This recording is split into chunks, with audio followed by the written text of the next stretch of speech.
I want to start the show off with the Philadelphia Eagles because this is a team that's been, you talk about a roller coaster ride. You talk about an up and down year. This is the definition of one. And as of late, it's December Doug, right? What are they now? 11-4 in December. I saw a stat a couple weeks ago. They were 10-4 all time under Doug Peterson in December. So they're clicking at the right time. Carson Wentz looks like the 2017 Carson Wentz, in my opinion, over the past 3 games. He's garnered a lot of criticism this year, fair or foul. So it's going to be an interesting game. Broads, how does the Zach Ertz injury change your mindset and outlook for the game tomorrow? I think it's a big loss. There's no denying that it's a big loss because he's Carson Wentz's safety blanket. But I don't know why I feel this way. I still feel confident that they're going to get the job done. Dallas Goedert having that game last week, maybe that's why it changes how I feel about it. It's a big loss. I'm not denying that. Mm-hmm.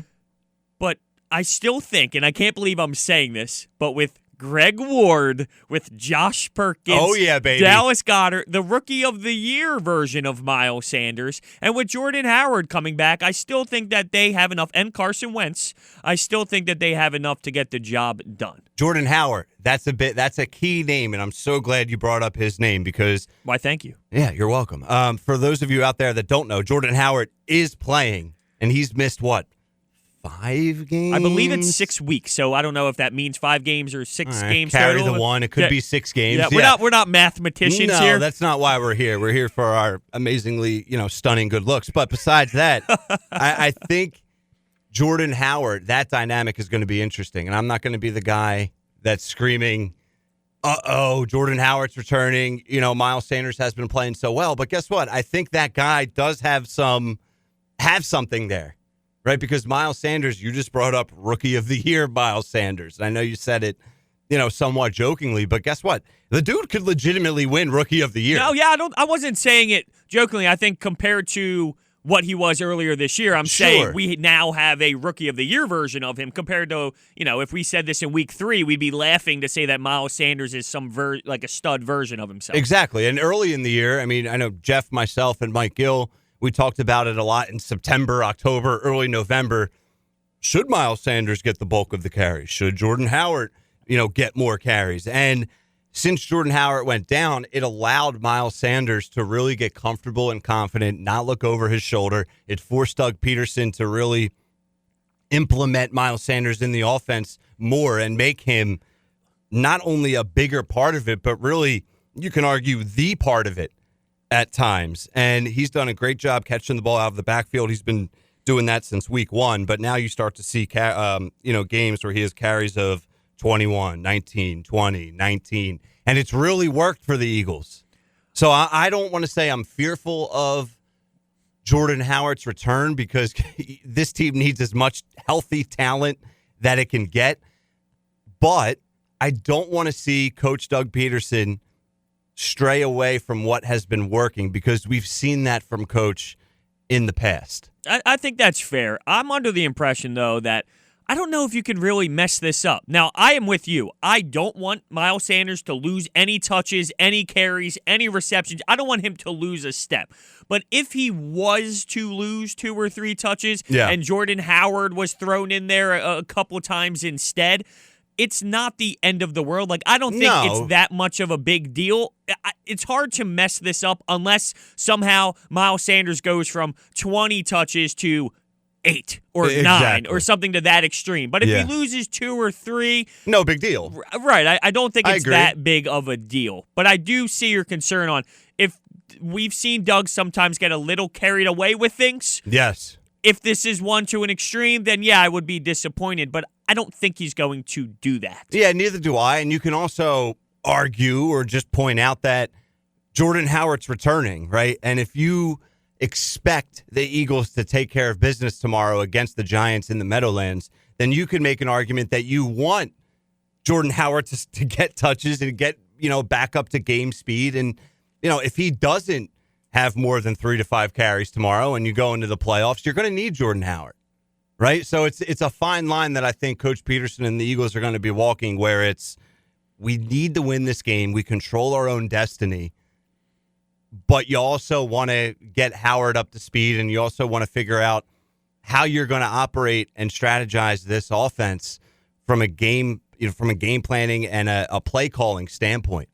Because no Ertz, and you point out Dallas Goedert in his production last week. What do you have, 9 for 91 and a touchdown? And he could have had more. He would have had over 100 if Jason Peters didn't have that. It was either the holding or the offside. He was lined up offsides. I forget which one it was. Was it like a block in the back? Maybe. I think it was. That might be what it was. Yeah, and I'm not taking anything away from Dallas Goedert, but I think it's fair to say that Zach Ertz, even though he was off the field for a good chunk of that game, just him being involved in the game plan and not being just Dallas Goedert, that helps Goedert. So now he's going into a game where you have a week where a team's preparing, not a week, but at least a heads up, where a team's preparing for only Dallas Goedert.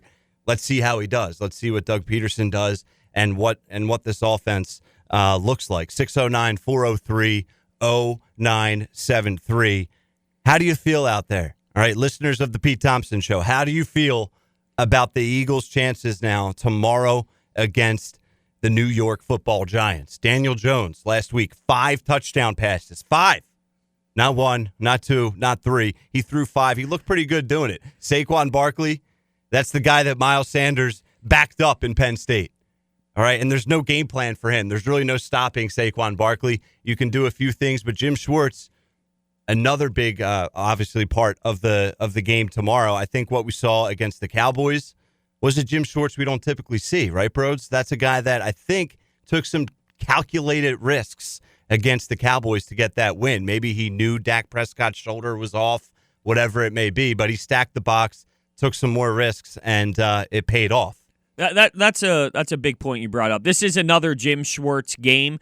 And here's the thing. You're going to have to stack the box again because you have to stop Saquon Barkley. So you're going to have to keep either Sidney Jones or Rasul Douglas on an island almost. And that's a recipe for disaster. But the alternative is, and we had John McMullen on yesterday with Deshaun, Josh, and myself, and we asked him his question, is that the game plan? You got to stack the box, stop Saquon Barkley, and force them to throw. He said, yeah, there's no other way to do it. And he's right. If you are going to help the cornerbacks and allow Saquon Barkley to move the chains and get first downs and keep your offense off the field, you're screwed. So, Jim Schwartz kind of has his hands tied behind his bag almost, It's you got to keep those corners on an island and pray that they're going to be able to make a play because you can't allow Barkley to control the game. I agree with that, but are you confident that Daniel Jones is not going to cut him apart? We saw Ryan Fitzpatrick have success against the team. We've seen pretty bad quarterbacks. Dwayne Haskins had a career game in his rookie year, obviously, against the Eagles, and he's going to get better as time goes on, so that's a factor. But you've seen a lot of quarterbacks this year have success against this defense and this secondary, and I think part of the reason why Jim Schwartz was confident, or at least comfortable doing what he did against the Cowboys, is because of Dak's inability to really lift his arm above his shoulder. Yeah, no, I think you're absolutely right. That absolutely played a factor. Do we think that Daniel Jones is going to destroy this secondary, though? I think he's right. But all it takes is what? 2 plays? Yeah, you're absolutely right. Yeah, so 609-403-0973 is the text board, 609-573-3776 to pick up the phone and call. Ryan Rothstein filling in for Pete Thompson on the Pete Thompson Show here on 97.3 ESPN. Hunter Broads hanging with me from 8 to 10, producing today's show. So we have a lot more to get into. We just heard the Bryce Harper Grand Slam call. It's not the best thing when one of the highlights of the Philadelphia Phillies season is like Game 5 of the year with Bryce Harper hitting a very standard regular season home run. Deeper than Game 5 of the season. What was it? I don't know. Maybe Game 78. I don't know. I have no clue what it was. It was later in the season. Was it? I know that. Well, he hit one early too. He hit one like, I want to say the first weekend where he did the curtain call. That was a big one. Well, hold on. Here, it's wow. It was in August because I'm on the MLB channel to get that audio cut. Right. So August 15th is when they put it up there. So I would assume it was halfway through. Yeah. Well, August is late baseball. That's when it goes to like November. It starts tomorrow. I don't know. Whatever it is, man. No, but obviously a big year for the Phillies as far as acquiring the $330 million man that is Bryce Harper. So that was a great call for his home run there. And that's kind of what we're going to be doing. You're going to be hearing different sound bites throughout the show, highlights, lowlights from the year in sports in 2019 in the Philadelphia sports landscape. Be sure to text the show 609-403-0973 or give us a call 609-573-3776. How do you think the Phillies' year was? All right, since we led with the soundbite there, let's grade, because we all love our grades here in this industry. You have to give it a grade, Broads. No, but seriously, what do you think, about the Phillies' year, and what's your confidence in them moving forward for 2020? It was definitely disappointing. Signing Bryce Harper was fantastic. Like, there are things that you can take away from it and say, this is headed in the right direction. Firing Gabe Kapler was one of them. Hiring someone like Joe Girardi is a big move. Didi Gregorius for a year is solid. Here's the thing, though. Until Vince Velasquez is not the fifth starter, then this team is going to have an issue, and we're starting to see guys get off the board here. Their luxury tax be damned was this year's version of stupid money, and we're not seeing that. So it wasn't a success last year, but you can take away things that are positive. But here we are with an owner that wants to spend money, willing to spend money, saying all the right things. And I'm under the belief that you can't just get everything in one offseason. It's not fair to say that. And with the way that they draft players, they're not getting these prospects coming up in the ranks. They have to buy everyone. Now, that's a different discussion, the whole drafting process and looking at the prospects in the wrong way.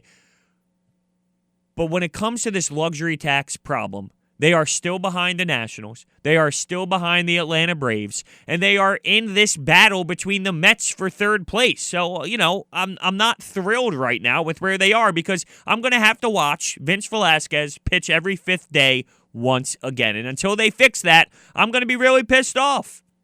All right. I mean, so you were pretty, I don't want to say you were optimistic, but you're a baseball guy. You're number one. Hockey, Flyers, obviously. But it's funny. Well, hockey is my number one, but because I played the game and all. But when I look around the Philadelphia sports teams, it's not my favorite to cover.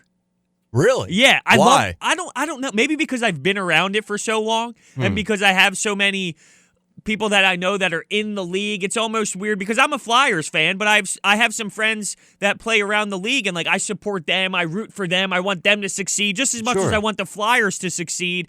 It's just a weird spot. I think it's because I've been so involved with it that I look at baseball in a different way, and maybe it's because I'm not a player. I don't know. Are you? Is that coming from a fan perspective though? Do you just enjoy watching baseball more because, like you said, you are so involved with hockey and you're closer to the situation than other sports? So it's baseball's a breath of fresh air a little bit for you? Yeah, I think that's a great way to put it. Yeah. I take away the player out of me because, I mean, we all played baseball when we were Little League, but it's not the same once you get up in the ranks. So, yeah, I think that is what it is. I love basketball. Basketball is my number one. As much as Eagles is the city, I love basketball. It's poetry. I mean, it's just poetry. Okay, I'm shocked at that. I thought hockey was your number one and Phillies was your number two as far as I mean, it's always football. Let's take football out of it because we're all football. That's, isn't that crazy? We get it. We all like football. But baseball, you got to give someone credit when they're watching almost 90% of Phillies baseball games, right? I mean, that's tough to do. And I feel like you're almost day to day with the team. Oh, I am. Yeah. Yeah, I am. I think so when you say basketball is number one, I'm surprised. I think that just shows how ridiculous I am. And how crazy I am. Yeah, it shows how, dedicated you are. I think it's a positive. Yeah, no, it definitely is. But yeah, when it comes to just the sport, when it comes to the sport of basketball, poetry is the way I describe it. It's jazz. It is. Ooh, yeah. I like that. Maybe we'll come back with some jazz. Well, no, you don't have to do all that. You don't have to do all that. Okay, I'm sorry. I got excited. Yeah. But no, I mean, I do love I love them all. It's so hard for me to choose. It doesn't mean because I like basketball number one, the Flyers take a back seat. They're all one. They're all number one in our hearts. Yes. 1A, B, C, and D. Yes. Yeah. So Phillies, average year. They fire their manager, FYI. So that's a big deal. That's something that happened in 2019 for them. And once we hit the 9 o'clock hour, we're going to get into some awards, right? We're going to talk about who stole the show for the Philadelphia sports scene. The MVP, Hunter's MVP for 2019. My MVP. Star in the making, next coach to be fired. We're going to have some fun. So definitely keep us locked in there on the dial, on the app, or on the website, wherever you may be listening. 609-403-0973 is the text board. Chime in, ask us a question. We'd love to hear from you here early on Saturday morning. So before we go to break here in a little bit, Broads, I kind of want to touch on the Sixers for 5 minutes. We can do that. Is that all right with you? I think so. Well, I mean, you are Pete Thompson, so you make the decisions. Pete Thompson. That's right. Well, okay. Yeah. Sometimes he struggles to make decisions. So I'm going to say we're going to talk some Sixers, all right? And you asked me before we got on air this morning, did last night's loss to the Magic change things for you? And that is a perfect question to toss out to the listeners and just to toss out on air. And my immediate answer was no, it did not. Because what I saw last night, for those of you that don't know, the Sixers lost to the Orlando Magic and Markelle Fultz down in Orlando in 98-97. Did you stick out the ending there? Did you? Of course. How crazy was that, though? It's unbelievable. Like the fact that it even got to that degree. Only the Sixers can, pull that off. Right? Like you knew they were going to come back and lose. You knew it. You know it. First of all, to credit Ben Simmons, how many times this year has he stolen the inbound pass? It's unbelievable. He did turn one over, though. He did turn it over, but that was him inbounding the ball. Right, correct. When he's defending the inbound pass, I'm serious, bros. I got to look it up. I'm almost positive he has 5 steals in 5 different games where he was able to game-winning steals off the inbound pass. His length and just quickness and decision-making and basketball intuition to get that steal off the inbounds is really impressive. No, there's no denying that. I think Mark Zumoff had a stat up there during the broadcast as well, speaking about how he leads the league in getting the loose balls. It was one of those very deep analytical stats where we all look at it and go, haha, okay, analytics, woohoo. But hey, he leads the league in it, so let's be excited about that. And what was your thoughts on Ben last night? Just Ben. Just Ben. It's one of those ones where after the game you look at the stat sheet and you say, well, it's not that bad. But when you watch the game fully, there are plenty of moments where he looks disengaged and he doesn't feel like doing certain things that he needs to do. And just another one of those Ben Simmons games. Yeah, if I wanted to, not that they need to be defended, they being the Sixers, but if I want to be glass half full, I'm going to say the Sixers played really well on Christmas Day, and I talked about that game leading up to it, and I said this is a huge game for the Sixers. This is a measurement game. This is a game that you're going up against the best team in the NBA record-wise. You're going up against a superstar in Giannis Antetokounmpo. Embiid had to step up, and he did. Ben Simmons had to step up, and he did. So that was a huge game at home to really get their confidence where it needs to be and really let the fans know, listen, we're here. And I think Brett Brown hit the nail on the head after that game saying we are built for the playoffs. I think that's 100% accurate. But what's concerning to me with this team is that they're too inconsistent. They're now 7-9 on the road. They're 2 games under 500. They're 15-2 at home, and they're 7-9 on the road. And the inconsistency and the effort and the energy and the lack of discipline and the turnovers and really the lack of bench depth lately has been an issue. James Ennis, I thought, was playing really well off the bench for about a month stretch of basketball there, and he's been quiet. Mike Scott has had some big games where he's hit some threes, but those two combined for 2 points, I believe, last night. And they got out-rebound again last night, 48-45. They're now 1-8 in games where they get out-rebounded, and that's just directly related to effort. That's all it is. They're lengthy, they're strong, they're athletic. They should never be out-rebounded. Never. I mean, it's just a simple effort type of issue there, and that's what's really frustrating with this team. Can we expect and hope for the best that they just turn it on like a light switch in the playoffs? I can't. I can't, bro. You can't? Because am I saying they won't? No, I'm not saying that. But I don't know how you can be 100% confident that they will because I haven't seen them do it yet. It's not like they're the 2017 Warriors where it's like, all right, they've done this for 4 years now. They'll be okay. Does that make sense? No, it does make sense. I have to look at this team and say, whenever they play a good opponent, they compete. These issues on the road, they lose to Washington, they lose to the Cavaliers, they lose to these bad teams. And I'm not saying it's right. It's definitely not right.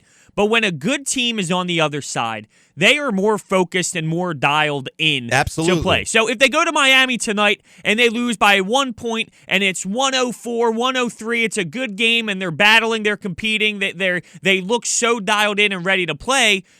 There's something to be said about when they go up against these good opponents where they are involved and engaged, and when it comes down to the playoffs, that's what it's going to be every night. It's going to be up against good teams. What this will do, though, it will cost them a specific seeding where they get an easier first-round matchup. Like, I think this team is in the mix with every other team. It goes Milwaukee, and then Boston, Toronto, Sixers, Miami. They're all in this category of the same type, not the same type of team because they have different personalities, but they're in the mix of they're all in a battle for the same spot. So, all you can ask for, really, at the end of the day, is for them to be in the mix with all of the best teams in the Eastern Conference, and that's what they are. So when I get the other side, though. They shouldn't be. They can have a better record if they beat these better teams. But I also believe that we focus in on the Sixers every night, and that's fair, every dribble, every shot, and that's beautiful. Right. These other teams lose to bad teams, too. We just don't care. We just don't notice. Mm-hmm. The Lakers lost, 3, 4 in a row? Yeah. These teams lose to bad teams. It's happening too much with the Sixers, maybe by 2 or 3 games. It's happening more with them, but I completely agree and get your point. Yeah, we are so drilled into the Sixers that we don't notice it's happening to other teams, too. Yeah.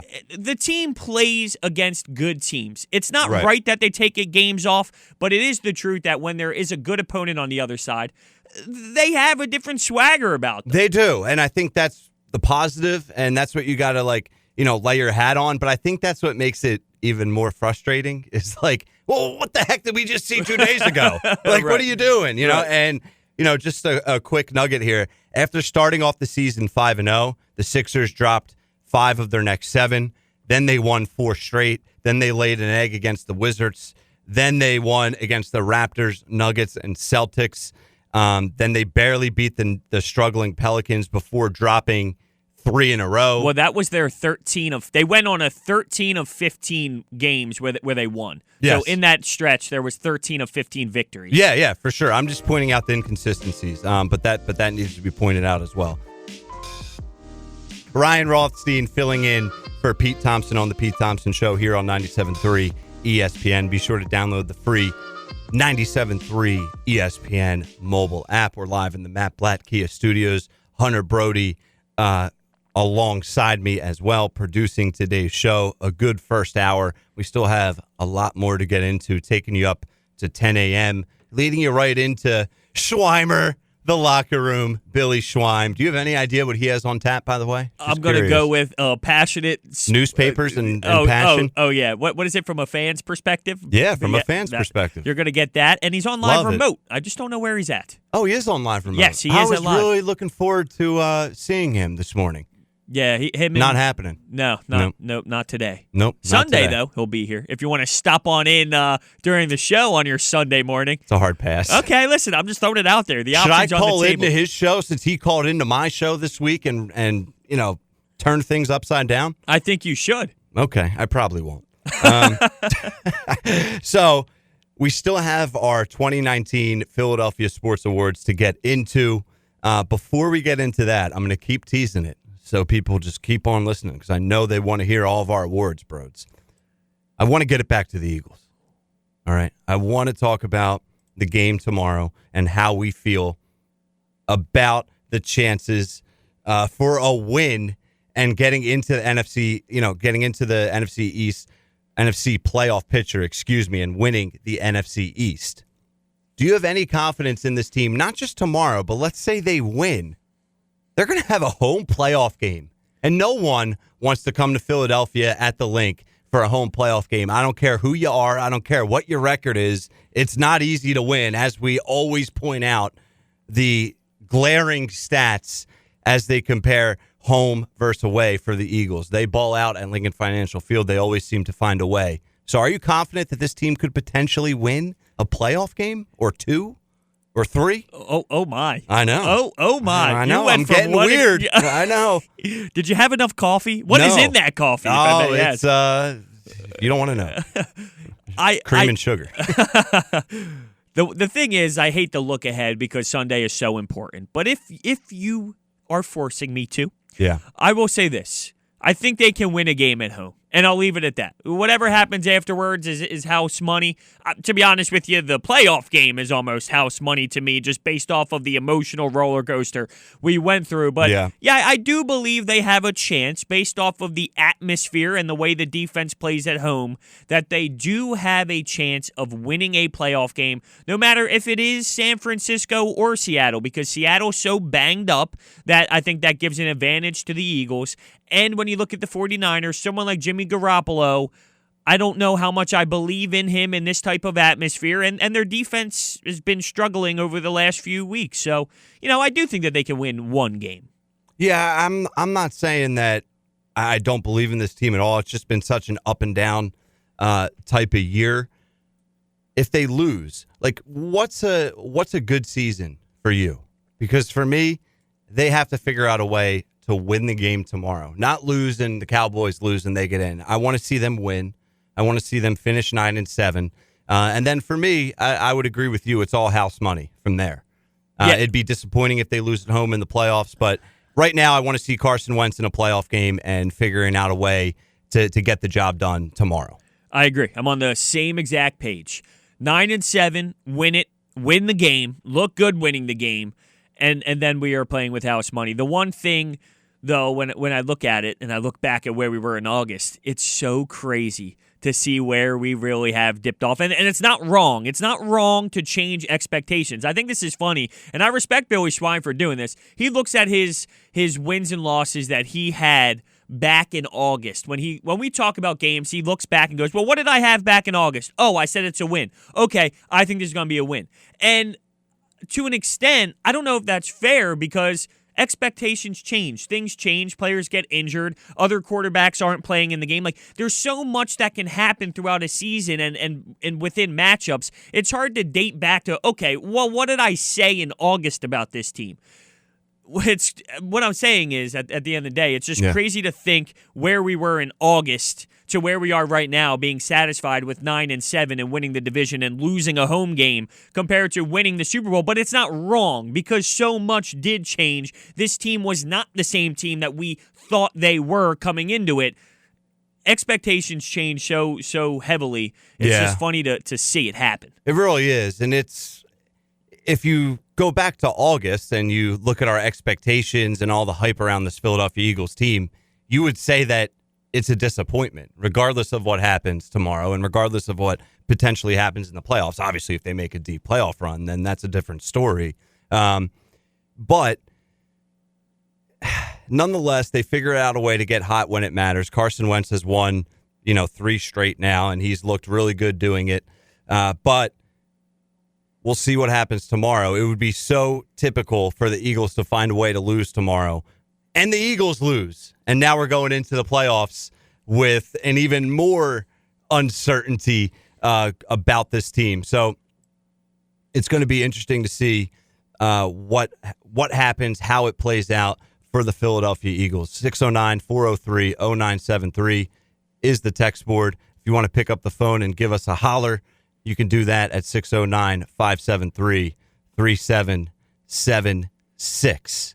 We have a text message here, and it's from Joey D. in Ventnor. What's up, Joey? Big Screen Rothstein.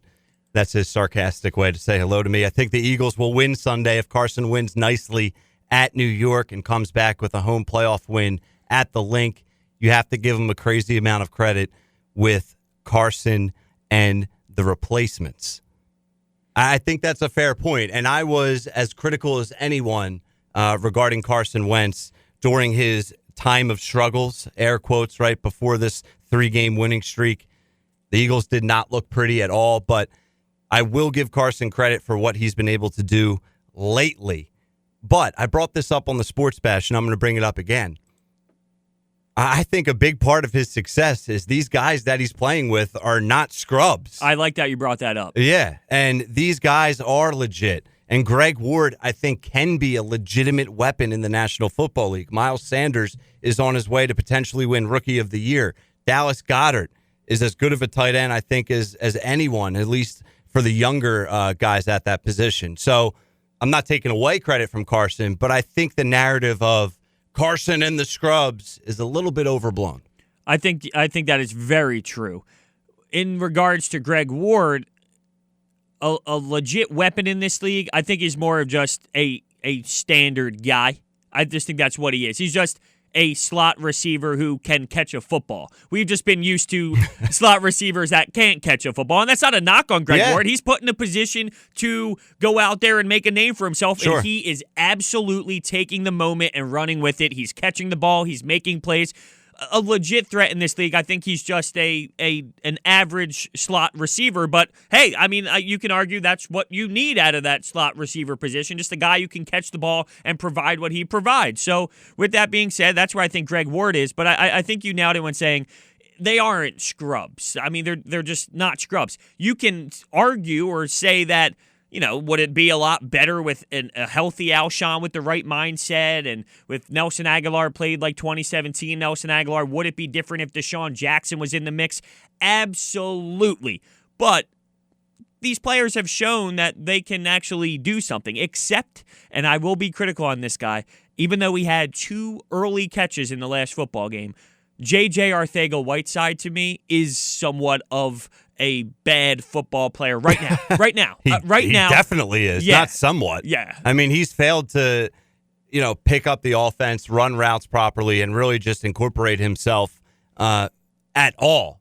Last game, he had 2 catches early. That tied his career high for catches. That's so sad. What did he have, dude? 2 catches for like 19 yards or 30 yards? Here's the thing, though. They were tough catches. I'm not going to discredit him. They were tough catches. And then he had the one useless one that was a penalty anyway a couple games ago over the shoulder, which we never saw a player this year make that type of skilled catch. So I'm going to give a second-round pick 3 catches this year that I'm happy about. It's just a weird spot to be in because I at least see that. I mean, it's better than not seeing it at all. He is making 3 out of all of these snaps that he's getting, but it's crazy to think that this guy was taken in the second round, and he looks lost out there when it's running. He's running into players. Dallas Goedert with that one-handed sick catch. Yes. He ran into Dallas Goedert. Directly into him. I mean, it was such a sick catch because of Arcega-Whiteside's ineptitude as a receiver running routes. It's crazy to think really how much he lacks, he being J.J. Arcega-Whiteside. But a lot of positives. Greg Ward, I think, is a positive. And like you said, Broads, he's just catching balls and he's just running around. And we love it. And in Philadelphia, we're like, what is this? I've never seen the this next before. T.O. I mean, it's sad. But this team has a lot of question marks regarding its future, right? Nelson Aguilar, you brought up Alshon Jeffrey. And a key part to what you said regarding Alshon was when he's in the right mindset. And I want you to elaborate on that a little bit because I think he could be the problem in the locker room or one of the problems in the locker room. Why does it feel like it's such a weird relationship with Alshon Jeffrey and Carson Wentz and like the rest of the group? Because I think it is. I think Alshon Jeffrey's frustrated. Maybe he felt Nick Foles got him the ball better in better situations. I don't know what it is, but it seems like there is an issue between the two when it comes to connecting, and it is what it is. Now, when it comes to his injury, that's going to play a big role in how the Eagles elect to do this thing. Jeff Mosher was always under the impression that the Eagles could move him for like a 6th-round pick, a 5th-round pick just to get him out of here. This was when he was healthy. Now that he's injured, it's a totally different ball game. But I was always under the impression that the Eagles, just knowing the situation of the stories coming out, he's linked to Josina Anderson and all of that they were just going to release him and take the dead cap. The Pittsburgh Steelers did the same thing with Antonio Brown. They've had this situation happen, and they made it work. So I was under the impression that they were going to release him anyway and take on the dead cap. This injury might actually help the Eagles when it comes to financial spots. And no matter if I like Alshon Jeffrey, dislike a player, whatever, I will never wish injury upon anyone. So that's not the mindset I'm going with. No, I'm with you. But financially, there is a factor when it comes to his injury, and now that they don't have to release him due to the dead cap, if he's injured and nowhere near the team, like right now he's on the roster and it's not affecting Carson out there on the field. So if he's still part of the organization, hurt and not being able to play, you don't have to release his cap. You can not take as big of a dead cap hit, and he's not affecting the team with his play and the way that his body language is on the field. It can almost be a blessing in disguise financially that he is hurt, if that makes sense. No, it makes complete sense, and we'll see, what Howie, the guru, Roseman, decides to do with this roster regarding personnel decisions, and there's been a lot of criticism regarding this topic. You have Greg Ward sitting on the practice squad, right? You have some other key positions there that are just coming in and stepping up. And you have people saying, why the heck was Mac Hollins playing for 6-7 straight games, not even being incorporated into the offense? You have a head coach that's coming out openly saying he's not even a factor. He's our 6th or 7th read on most plays, right? So you have these guys that the Eagles are deciding to go with throughout the year that they're intentionally not even making a focal point or even just any point of the offense. So I think their ability to develop and scout and grow young talent from within the organization the verdict is still out on that a little bit. Would you agree? Oh, I would absolutely agree. The one thing that I thought is really interesting that I heard was, Howie Roseman, when it comes to money, we all agree that he is a wizard with the cap and contracts and all that. Absolutely. He's not good at evaluating talent. Now, just similar to the Brett Brown thing, when people get really disappointed in him and say he's the worst coach in the world, he knows nothing.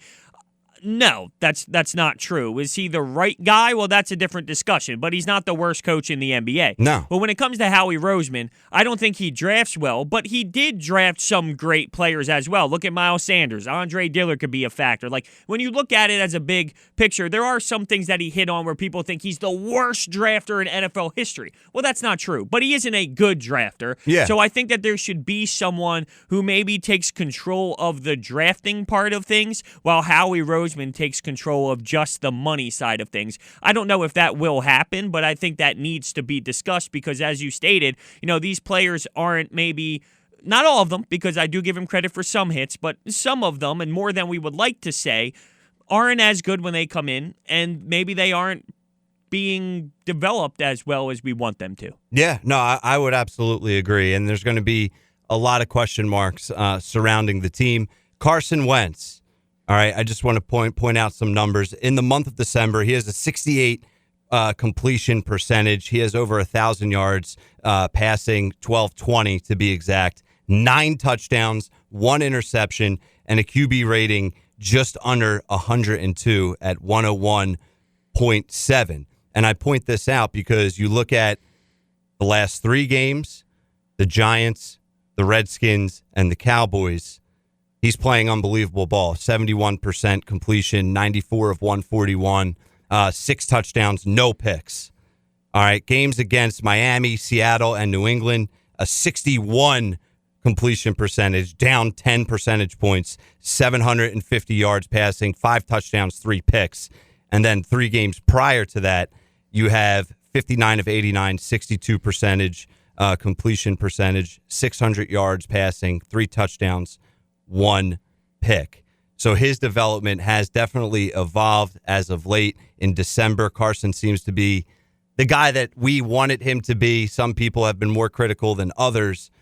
But my point is, if we can get the Carson Wentz that we've seen over the last 3 games, all of these questions and concerns and areas, I would say, of weakness on the team shouldn't matter too much tomorrow against the New York Giants. I agree. Now, did you see this tweet from your boy Victor Williams at the Philly Pod? Maybe. What was it? Wentz is 250 yards away from being the first quarterback in NFL history to throw for 4,000 yards while having no wide receiver over 500 this season.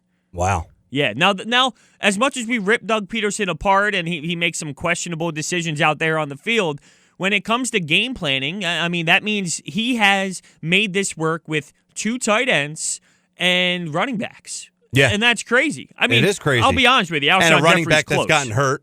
Yeah, right. Absolutely. You know? Yeah, and Darren Sproles. I mean, there's so many factors in that come. No Lane Johnson for a couple games. So Yeah. now I will say, Alshon Jeffrey was at 490 before he went to the IR. So very close. All right. But, so that's a little bit misleading, but whatever. It could have been 600. It doesn't matter. I think the point of that tweet is, despite Carson Wentz's ups and downs this year, he has been pretty darn good given the weapons that he has been provided and not provided. It is the Pete Thompson Show. Ryan Rothstein filling in for Pete Thompson. Hunter Brody hanging with me and producing today's show live in the Matt Black Kia studios. We're going to take a quick break. On the other side, some more year in review for the Philadelphia sports scene. We'll be right back. That Vegas arena is unbelievable for hockey. I mean, that is now a hockey town, and it's absurd. Dude, level that's that the place just to be. Bought right into it. Right? I think the pregame stuff, like their game presentation department, is unbelievable. It does help, though, that their first year in the league, they make a playoff cup run. Doesn't hurt. If they won Yeah. 7 games that year, will people be as invested? Probably not. Probably not, but they're in Vegas, and they have that run right off the bat, and I think that's helped the league overall. So PT's out there doing his thing. I'll be filling in for him today, obviously, and next Saturday, Hunter and I got you covered. So today's, topics and something that we've been going back to throughout the show has been memories from the Philadelphia sports scene in 2019. Since this is the last Pete Thompson show of the year, we touched on the Kawhi Leonard quadruple doink, him crouching in the corner, watching the ball go in Game 7 to defeat the Philadelphia 76ers, and they went on to win the NBA championship. We talked about Cody Parkey's double doink in the Eagles playoff game to inevitably allow the Eagles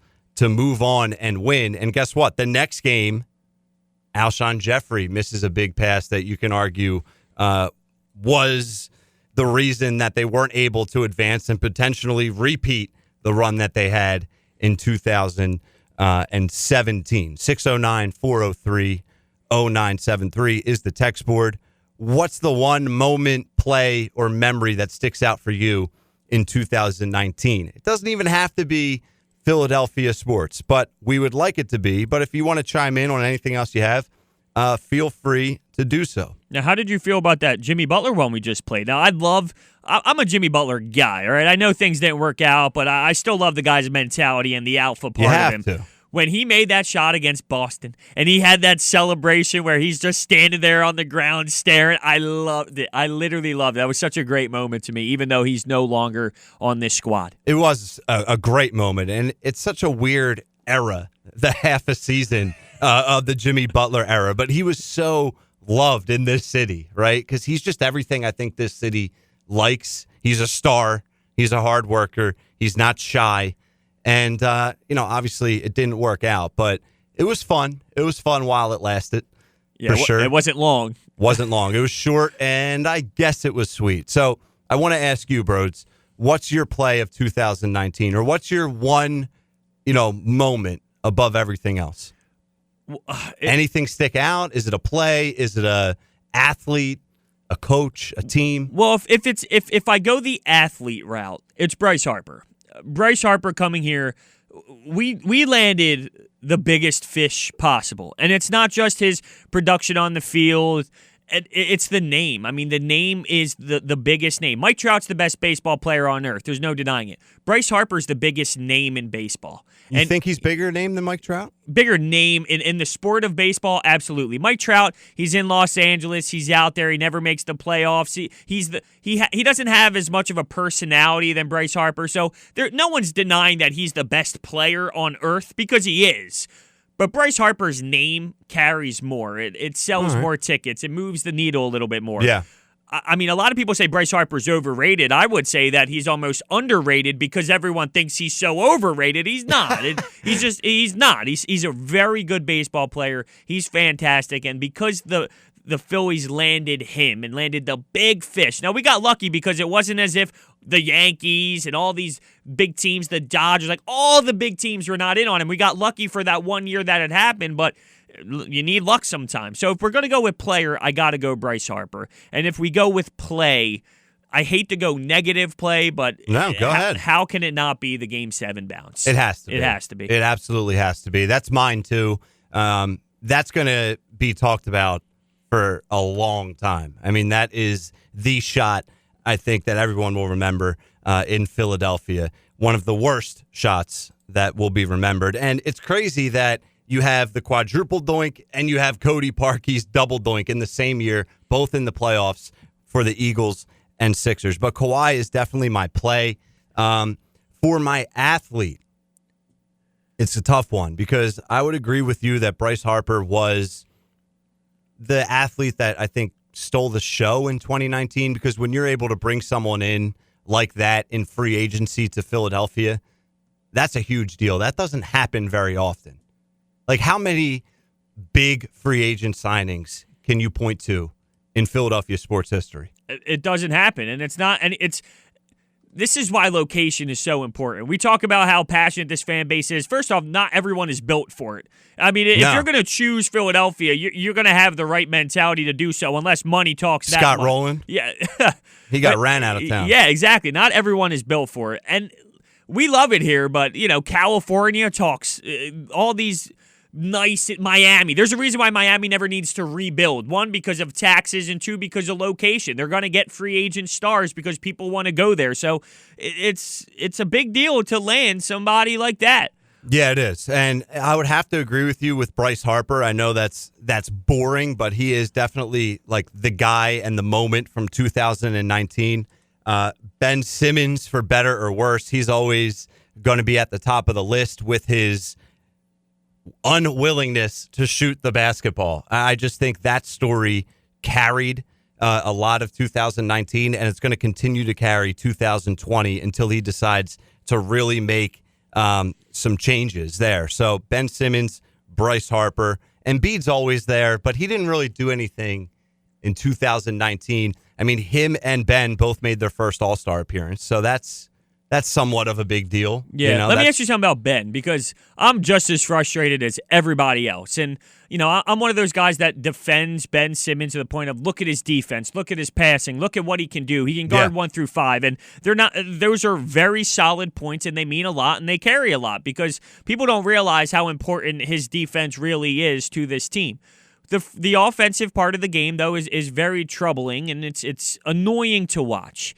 But I will say this, and he's nowhere near where I need him to be. He needs to be 5,000 steps farther ahead than he is right now. And there's nothing other than that. I mean, it's just that simple. He needs to be farther ahead in his development. But do you see any sort of growth compared to last year with his shooting? Like, do those I know it sounds so ridiculous. No, it really does. But it doesn't. 2 3-pointers that he took.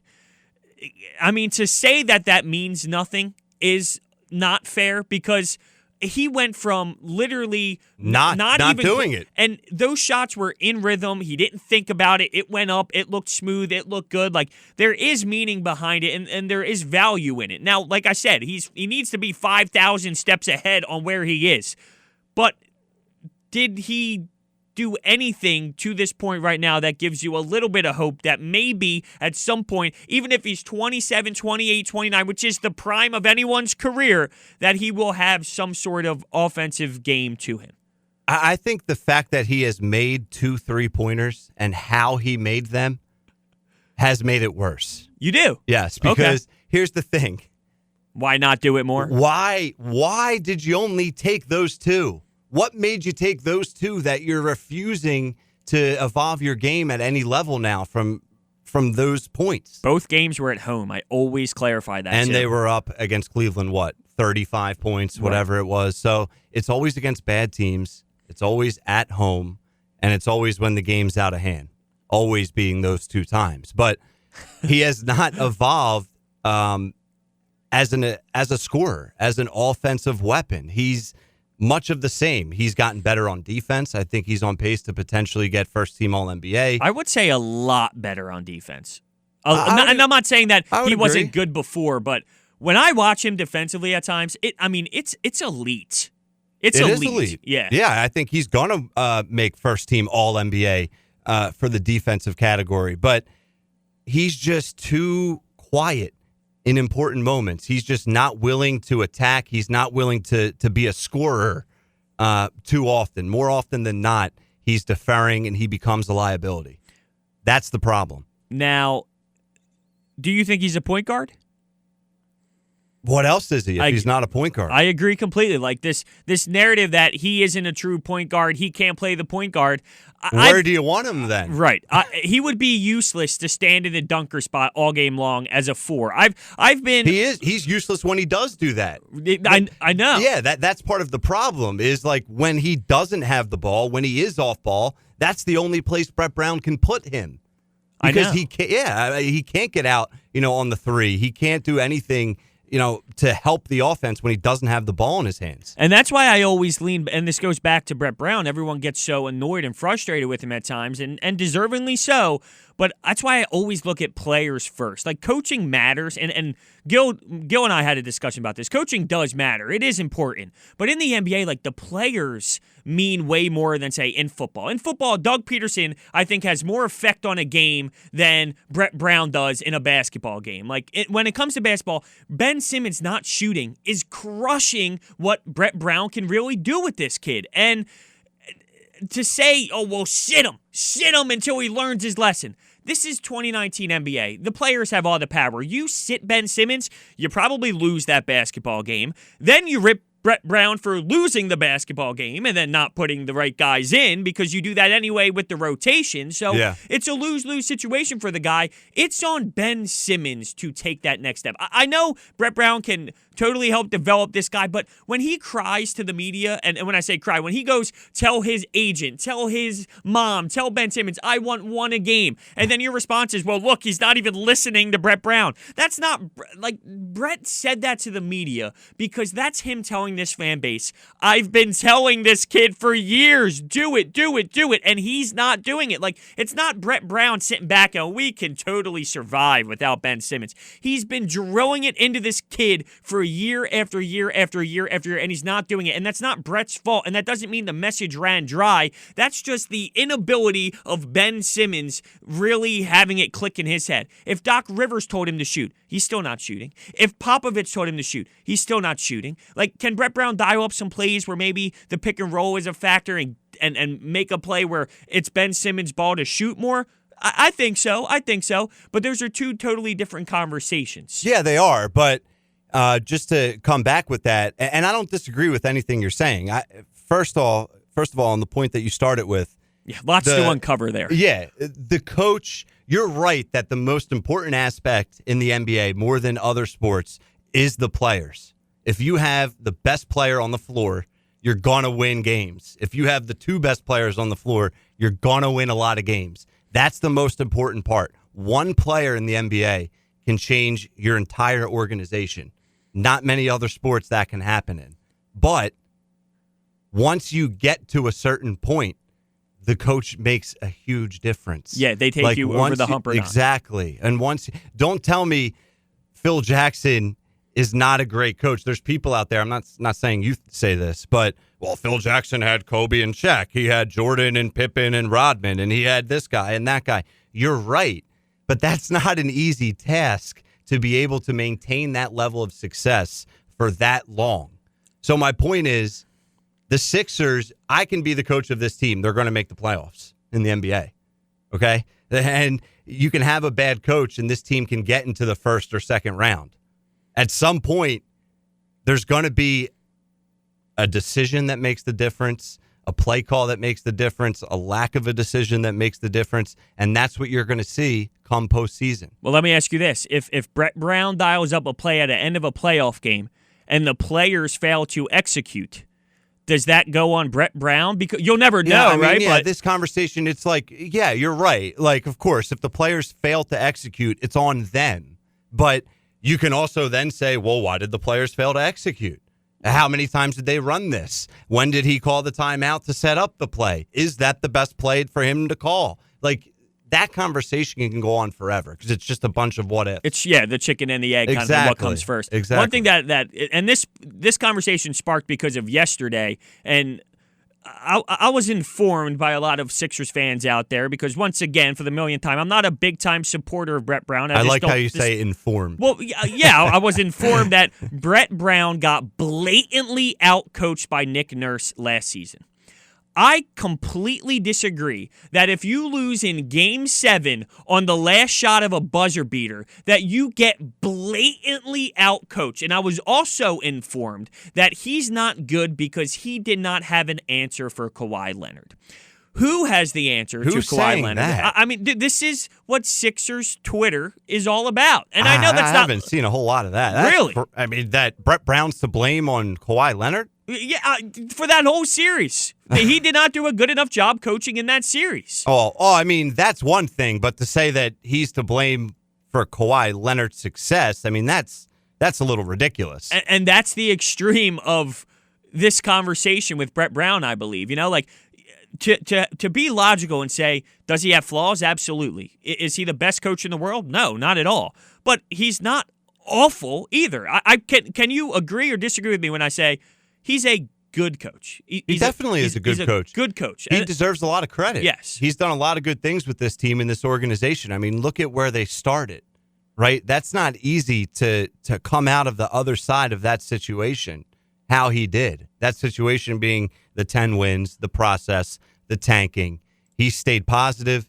He's done a good job, I think, with young guys, besides Ben Simmons not developing. He's done a really good job of developing other players in that situation, but he has made a ton of mistakes.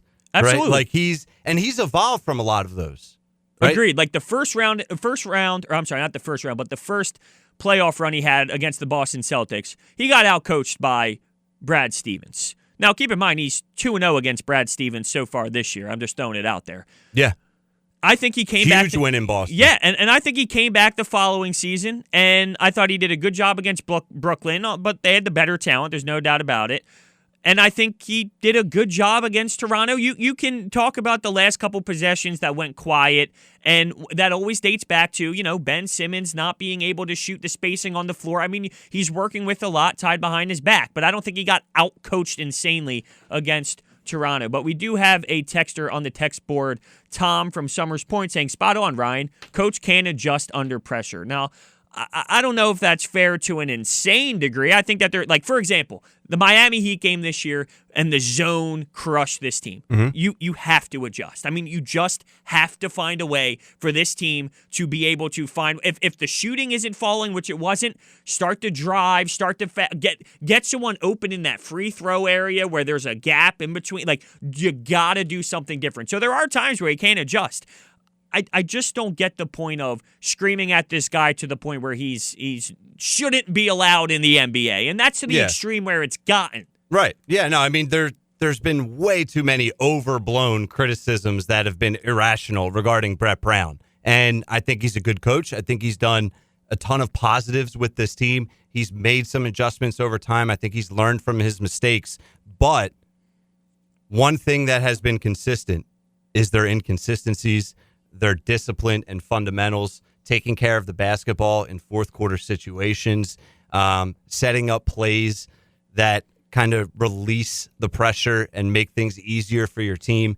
There's rotations. There's a lot of things that he's failed at, and there's a lot of things that he's done well. And I think that's just part of the evolution of a coach. So we'll see what he does as the season progresses, as the second half of the year kind of comes into play, and most importantly, how he coaches in the postseason. This is a make or break postseason for Brett Brown, but you have to give him credit. I think he had a good 2019 overall. 609-403-0973 is the text board. You're listening to the Pete Thompson Show. Ryan Rothstein filling in for Pete Thompson. Hunter Brody producing and hosting with me as well along the way. On the other side, we're going to wrap up our 2019 highlights of the 2019 year and give you our keys and predictions to the Eagles-Giants.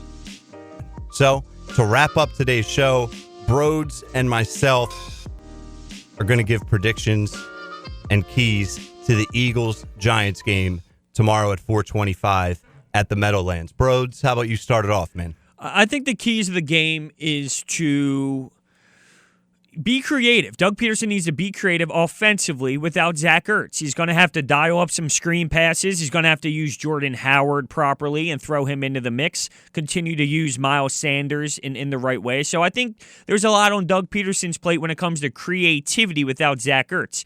Defensively, the keys to the game, stop Saquon Barkley and force Daniel Jones to throw the ball. Now, that is scary because Jalen Mills is questionable.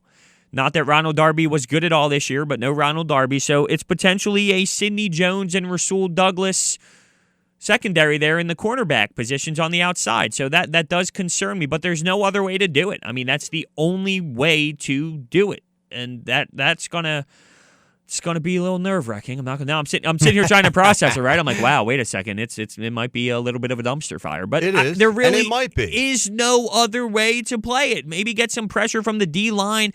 Make Daniel Jones nervous, put him in a position where he can fumble the football because we thought Carson Wentz was bad. Even John McMullen mentioned it. You think Carson Wentz is bad at fumbling the football. Daniel Jones is worse. So if the D-line can get some pressure, maybe we turn the ball over a few times. All right, so what's the score from you, man? Give me a score. I think I went 27-20.